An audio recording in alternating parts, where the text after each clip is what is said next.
ఈ నెల 20వ తేదీన సిపిఐఎంఎల్ న్యూ డెమోక్రసీ పార్టీ చలో హైదరాబాద్ కార్యక్రమాన్ని పిలుపునిచ్చింది.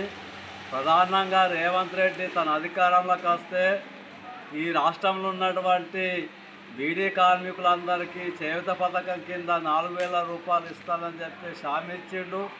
అట్లాగే ఇల్లు లేనటువంటి వాళ్ళందరికీ ఇండ్లు కట్టుకోవడానికి 5 లక్షలు ఇస్తానని చెప్పేసి, ఉచిత కరెంట్ ఇస్తానని, రేషన్ కార్డులు ఇస్తానని చెప్పేసి, వృద్ధాప్య పెన్షన్లు ఇస్తానని, అట్లాగే వ్యవసాయానికి సంబంధించి 2 లక్షల రుణాలు మాఫీ చేస్తానని 6 గ్యారంటీల అమలుతో పాటు ప్రజాస్వామిక హక్కు 7వ గ్యారంటీగా కాపాడుతానని చెప్పేసి ఇవాళ తాను అధికారంలోకి వచ్చి 14 నెలలైనా ఇప్పటికీ దేన్ని కూడా సరిగ్గా అమలుపరచడం లేదు.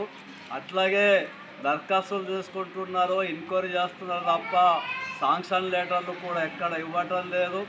దీనికి సంబంధించి ఇవాళ బీడీ కార్మికులు తెలంగాణలో ఉన్నటువంటి వాళ్ళు ఎంతోమంది ఆ 4,000 రూపాయల జీవన భృతి ఎప్పుడు వస్తా అని చెప్పేసి ఎదురు చూస్తున్న వాళ్లకు నిరాశ ఎదురవుతుంది.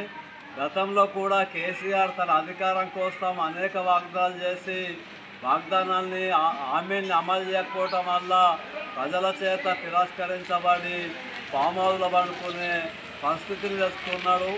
ఇప్పటికైనా రేవంత్ రెడ్డి సీఎం గారు అన్ని రకాలుగా ఆలోచించి తాను ఏదైతే ఈ రాష్ట్రంలో ఉన్నటువంటి ప్రజలకు ఇచ్చినటువంటి హామీలు ఉన్నాయో అవన్నీ అమలు చేయాలని చెప్పేసి మేము డిమాండ్ చేస్తూ ఉన్నాం.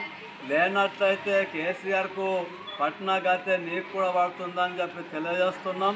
20వ తారీఖు నాడు ఇందిరా పార్క్ వద్ద జరిగే ధర్నా కార్యక్రమానికి అన్ని రకాల ప్రజలు పాల్గొని విజయవంతం చేయాలని చెప్పేసి సిపిఐఎంఎల్ న్యూ డెమోక్రసీ పార్టీ తరఫున పిలుపునిస్తున్నాం.